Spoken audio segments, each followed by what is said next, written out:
Halo, selamat datang di Berita Saham hari ini.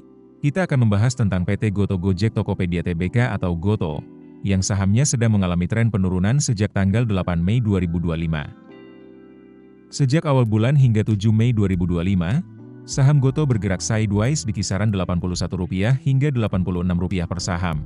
Namun, setelah itu, harganya turun perlahan hingga ditutup di level Rp79 per tanggal 14 Mei 2025 dan sempat menyentuh level Rp78 per saham. Pada 15 Mei 2025, ketika Grab membantah rumor di pasar terkait adanya rencana merger dengan Goto, harga saham Goto langsung jeblok. Di hari perdagangan tersebut, harga Goto merosot 7,6% ke Rp73 per saham. Penurunan pun berlanjut sampai dengan saat ini. Pada sesi 1 perdagangan Selasa, 20 Mei, Goto masih berada di zona merah hingga ditutup di level Rp70 per saham. Namun, di tengah tren penurunan harga tersebut, sejumlah investor institusi asing terlihat mengakumulasi saham Goto. Terjadi akumulasi saham oleh 7 investor institusi asing dengan total pembelian sebanyak 687.999.393 saham berdasarkan tanggal data 15 hingga 19 Mei 2025.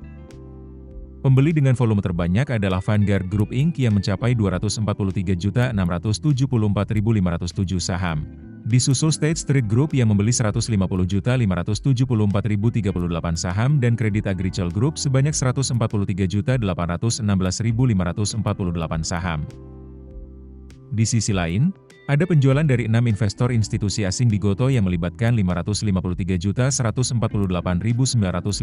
saham dalam kurun waktu tanggal data 15 hingga 19 Mei 2025. 3 investor dengan volume penjualan terbanyak terdiri dari Franklin Resources Inc., XOP Asset Management Ltd., dan Goldman Sachs Group Inc.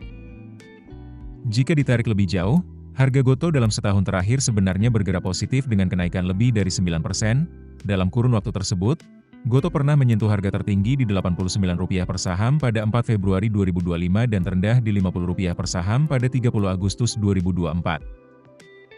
Namun, jika dibandingkan dengan harga penawaran saham perdananya, harga Goto saat ini sudah turun sangat dalam sejak tercatat di Bursa Efek Indonesia pada 11 April 2023, terlihat penurunan sekitar 79% dibandingkan harga inisial public offering sebesar Rp338 per saham. Dari segi fundamental, Goto membukukan proforma adjusted EBITDA sebesar Rp303 miliar pada kuartal pertama 2025. Angka ini membaik dibandingkan adjusted EBITDA kuartal pertama 2024 yang minus Rp101 miliar. Secara bottom line, rugi bersih periode berjalan yang diatribusikan kepada pemilik entitas induk juga membaik menjadi Rp283,32 miliar pada periode 3 bulan pertama tahun 2025. Angka ini menyusut 67,12% dari rugi bersih periode sama 2024 yang sebesar Rp861,911 miliar. Perbaikan ini didukung oleh momentum positif yang berlanjut, baik pada segmen bisnis on-demand services maupun fintech. Sepanjang kuartal pertama 2025, Goto mencatatkan pendapatan bersih Rp4,23 triliun, meningkat 3,7% dari periode yang sama tahun 2024 yang sebesar Rp4,07 triliun. Itulah update terkini mengenai saham Goto. Terima kasih telah menyimak dan sampai jumpa di berita saham selanjutnya.